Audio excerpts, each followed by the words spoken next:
Whoa. This is not how we start, excuse me, a Debunked Docket episode. Oh, you're wondering about my voice? Oh, I'm just feeling a little hoarse.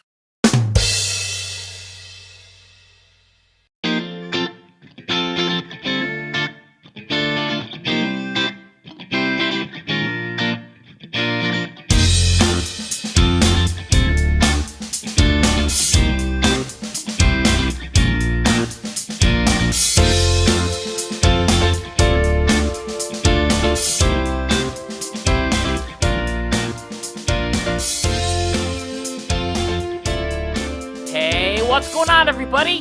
It's Kyle Dockery with the Debunked Docket.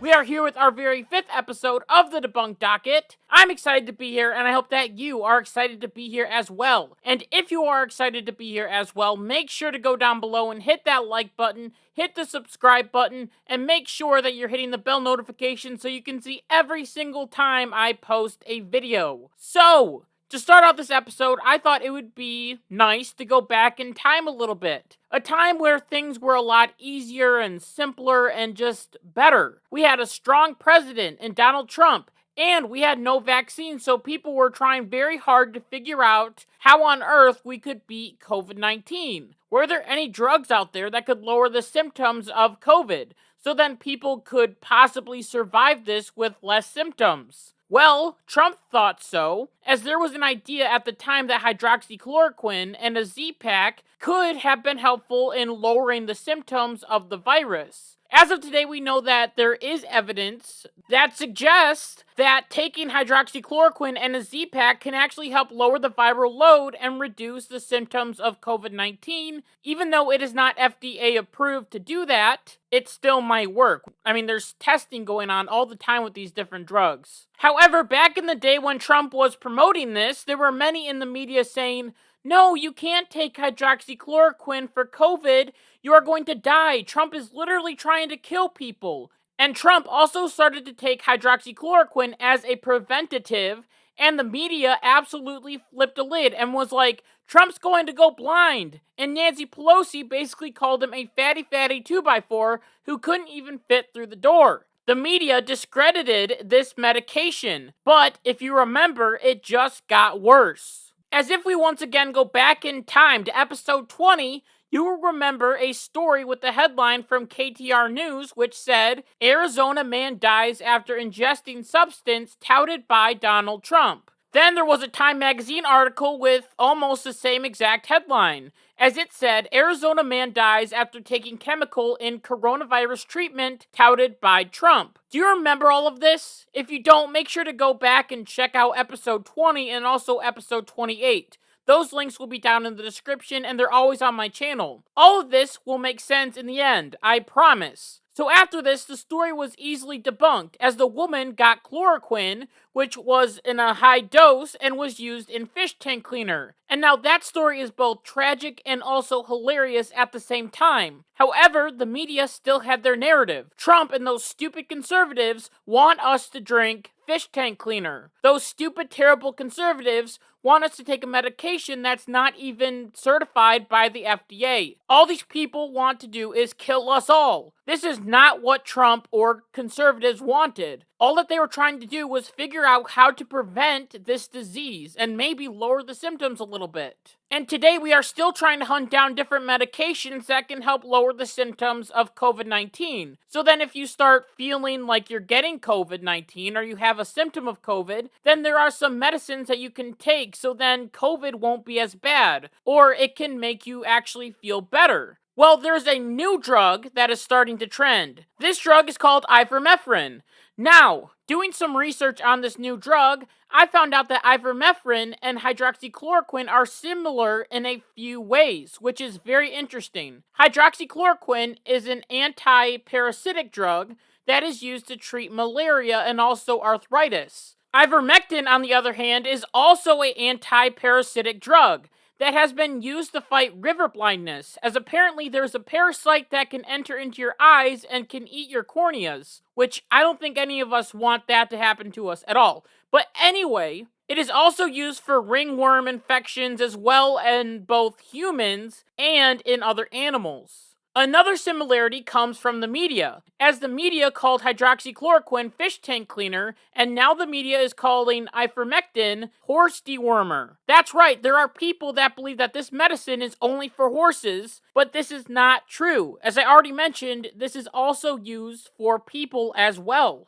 However, the media has their narrative, so they are going to run with it. Blue check marks on Twitter and popular news hosts are all in agreement that these are horse pills and they are not meant for human consumption. Speaking of news hosts, Rachel Maddow, a host on MSNBC, posted a tweet that claimed patients overdosing on ivermectin backing up rural Oklahoma hospitals. Now, this is absolutely terrible news, and it should make everyone very skeptical of this brand new drug that came out of nowhere. However, this story has been debunked by the hospital itself. They had to come out with a statement of their own that read, although the doctor that made these claims is not an employee of NHS, he is affiliated with a medical staffing group that provides coverage for our emergency room. With that said, the doctor who had these claims has not worked at our location in over 2 months. The hospital continued by saying that they have not treated any patients due to complications related to taking ivermectin. This includes not treating any patients for ivermectin overdose. All patients have visited our emergency room have received medical attention as appropriate. Our hospital has not had to turn away any patients seeking emergency care. We want to reassure our community that our staff is working hard to provide quality health care to all patients. We appreciate the opportunity to clarify this issue. As always, we value our community's support. So even though this story was proved to be false, Rachel Maddow has still failed to come out with an apology, and she still hasn't deleted her tweet, and Twitter hasn't put a little special mark on it because what she's doing right here is spreading misinformation. Well, Rachel Maddow isn't the only person or organization that is spreading misinformation, as the Rolling Stones also fell into the same trap. No, not the band, but the newspaper. Maybe they should stick to rock and roll. I don't know. As they tweeted out an article that said, gunshot victims left waiting as horse dewormer overdoses overwhelm Oklahoma hospitals. This came from the exact same guy that lied in the very first story. But this time the Rolling Stones are lying and saying that gunshot victims can't even get into the hospital. This led to the Rolling Stones to issue a correction on their own story. As the correction reads, the National Poison Data Center states that there were 459 recorded cases of ivermectin overdose in the United States in August. Oklahoma's specific ivermectin overdose figures are not available, but the count is unlikely to be a significant factor in hospital bed availability in a state that, per the CDC, currently has a 7-day average of 1,528 COVID-19 hospitalizations. Now, there is a possibility that the majority of these overdose cases came from Oklahoma, but 459 reported is a very large number for this state. And also another fun fact is that these hospitals are declared as full because they don't have enough nurses to treat every single patient. So they actually have to lower the amount of people that are in there, even if they have enough beds, because there won't be as many nurses to take care of them. Because we have a nursing shortage. So it looks like from these two stories, the media narrative is falling apart right before our eyes. Then, something explosive happened. One of the biggest podcasters in America caught COVID-19. This was Joe Rogan from the Joe Rogan Experience, as he released a video saying that he had COVID, and he gave out a whole list of medications that he took to beat the virus, as Joe Rogan claimed that he threw the kitchen sink at it. The drugs that he took included monoclonal antibodies, a Z-Pack, and of course, the horse dewormer ivermectin. Now, with Joe Rogan taking all these other medications, we can't say for certain that it was ivermectin that cured him of COVID-19. There's a possibility that it could have been the Z-Pack or the vitamins, or it could have just been that he had a very good immune system because he is known for working out a lot.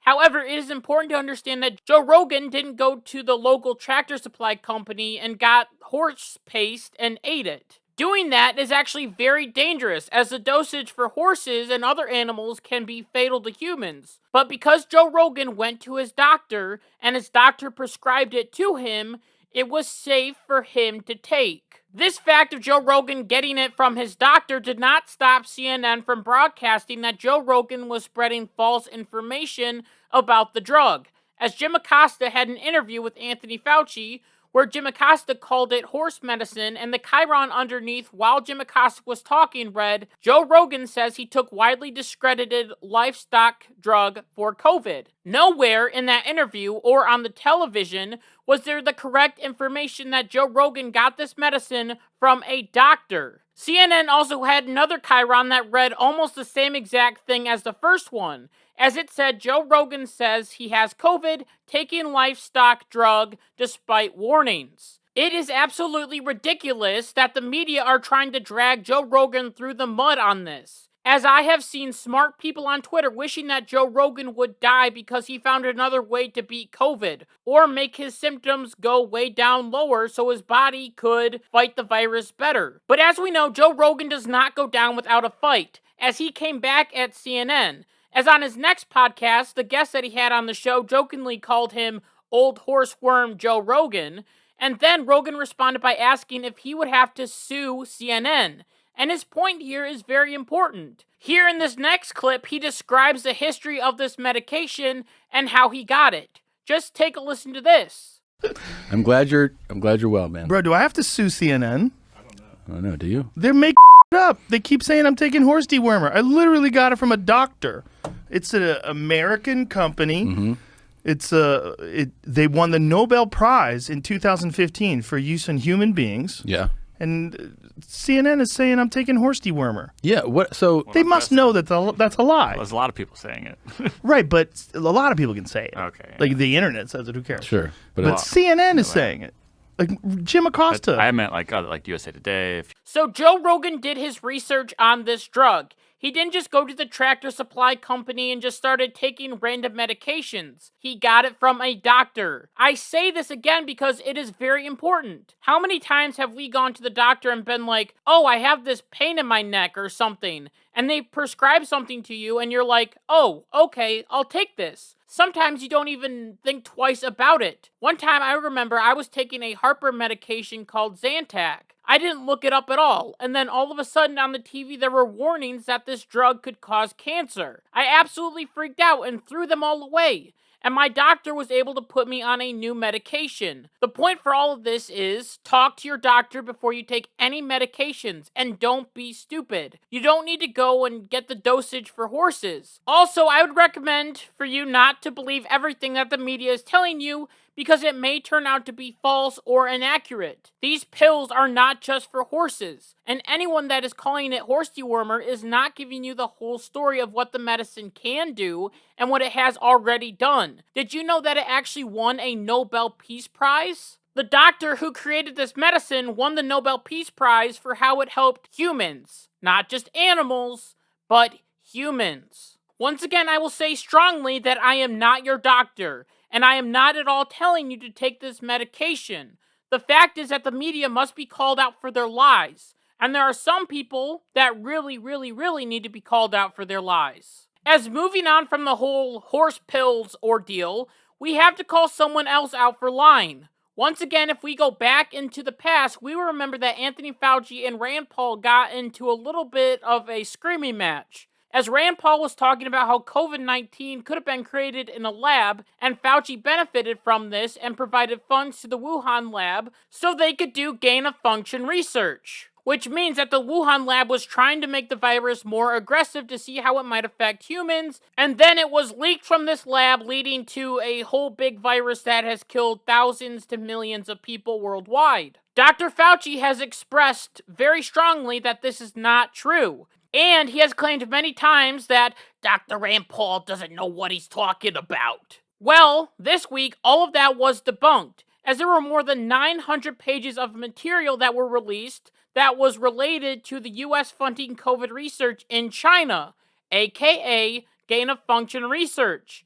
As according to The Intercept that broke the story, they said that the bat coronavirus grant provided the Eco Health Alliance with a total of $3.1 million, including $599,000 that went to, wait for it, the Wuhan Institute of Virology, which was used in part to identify and alter bat coronaviruses likely to infect humans. So there it is, right there. The United States was funding the gain-of-function research in the Wuhan lab, which ended up leaking from the lab and causing COVID-19 to spread throughout the globe, killing thousands to millions of people. So, Anthony Fauci lied. Now, it is important to remember that Anthony Fauci didn't just lie on TV, he lied in front of Congress under oath, which means that he lied under oath, meaning that he committed perjury and should be arrested and charged. It's not just me saying that Anthony Fauci is lying. As according to Richard Ebright, a molecular biologist at Rutgers University, said in a recent statement,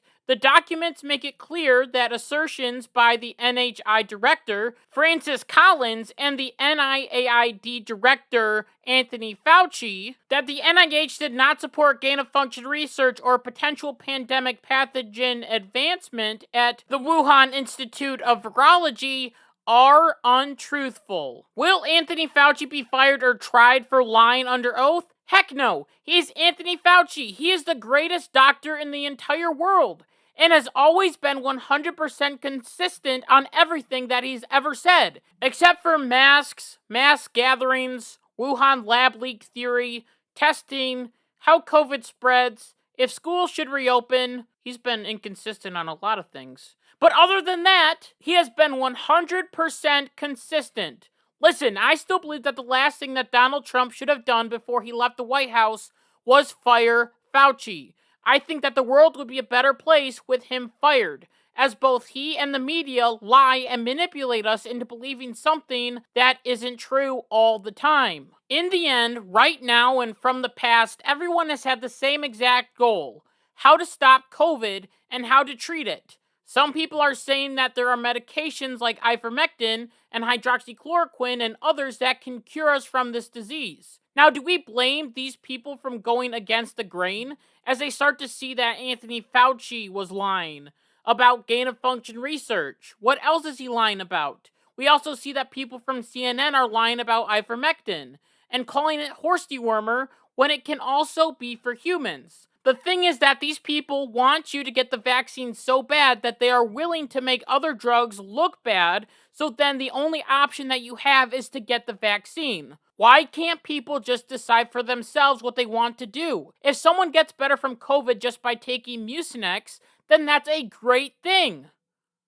And people should be excited about it. But no, instead you get people giving them death threats and wishing that they would get worse COVID so then they could die. Because they believe that the vaccine is the only way to prevent people from getting this virus or from spreading it, even though people that have the vaccine can still get it and spread it to other people. They want people to get these vaccines so bad that Joe Biden just recently came out like a dictator and blamed Americans for the pandemic. As he said in a speech, we've been patient, but our patience is wearing thin, and your refusal has cost all of us. And with the stroke of his pen and the help of WOSHA, he will sign an executive order that will make it mandatory for all employers with 100 or more employees to get the vaccine or face a $14,000 fine. So now it is either get vaxxed or get sacked. This, of course, is government overreach by Joe Biden, as Joe Biden is telling us that he knows better than we, the American people, do. This will affect hundreds to thousands to maybe even millions of people's jobs in an economy that is already suffering because of Joe Biden's stupid policies. This law violates the 10th Amendment, and it will be dealt with in court, as this will be an executive order and it has to be cleared by the courts. Thank you for the courts. The problem is with this new law is that it's still fresh, so I might have to talk about it more next week. I'm just really sick and tired of these people lying to us all the time. They can no longer be trusted to make public health decisions or any decisions at all. So, with that, I just want to thank you so much for listening to this episode of the Debunked Docket. And until next time, like my mom always says, be good, be kind, be loving, goodbye.